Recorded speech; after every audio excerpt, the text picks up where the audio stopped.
some of the big squeeze stressors would be a squeeze on time, a squeeze on money, and a squeeze on resources. And when we look at the squeeze on time in life, is that there just never seems to be enough. There never seems to be enough.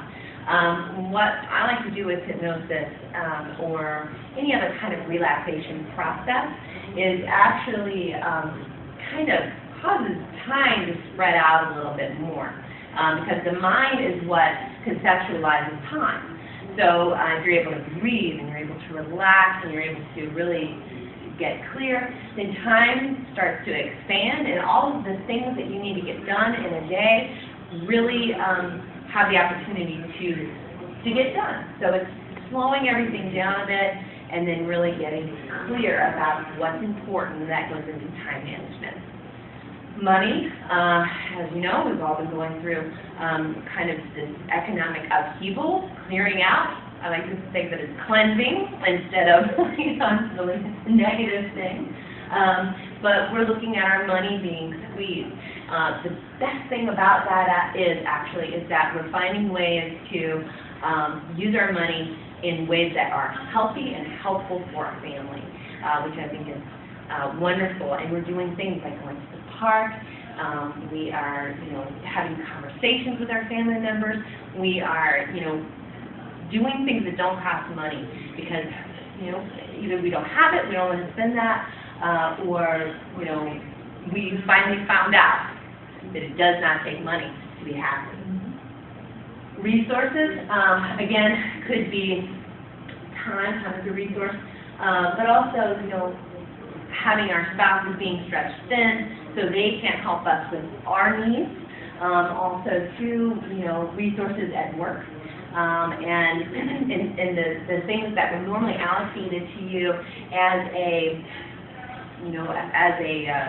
employee are no longer allocated to you because there's no resources in the company, no funds, no money, that kind of thing. And then cutting back on things that are important. So when you have all of these squeezers, I guess you'd say, it takes away from your fun and play, fun life and fulfillment and family enjoyment. But you can see that even though some of those are squeezed, that you can actually find ways by being very creative to actually turn some of those things into a positive. So your role in perpetuating stress. Now, we all say things to ourselves to validate how we feel. We also say things to ourselves that make us invalidate how we feel. So, some of those things when it comes to stress it's just how it is. It's just how it is. It's how it's been. It's how it's going to be. I'm always going to be stressed. And that doesn't necessarily have to be the case. When it comes down to it, it's really a choice. You can ask for help, and as I go down through these, I'm going to talk a little bit more about that. It's only temporary. Once my boss realizes I need help, once my husband realizes I need help, once my wife realizes that I'm doing all the work, then they'll give me some slack. They'll help me out. I wish people knew how to drive, walk, talk, be, to not cause me such stress. So these are external experiences, people doing something to you, perceived by you as being a stressor for you. And what it really boils down to is that me and that, you have a choice. You have a choice in every moment to choose whether or not you are going to choose a stressful experience or a non-stressful or peaceful experience.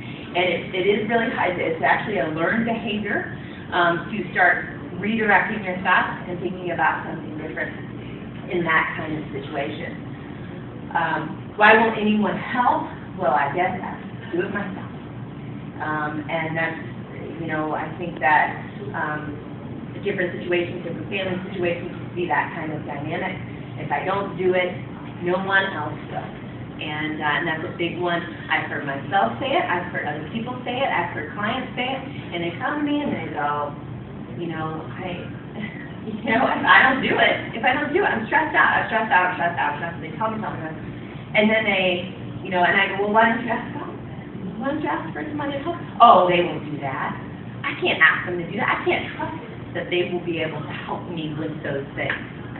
So there's a lot of different things with this, but recognizing that what we say to ourselves is actually really important, and what we say to other people or what we don't say to other people is really important.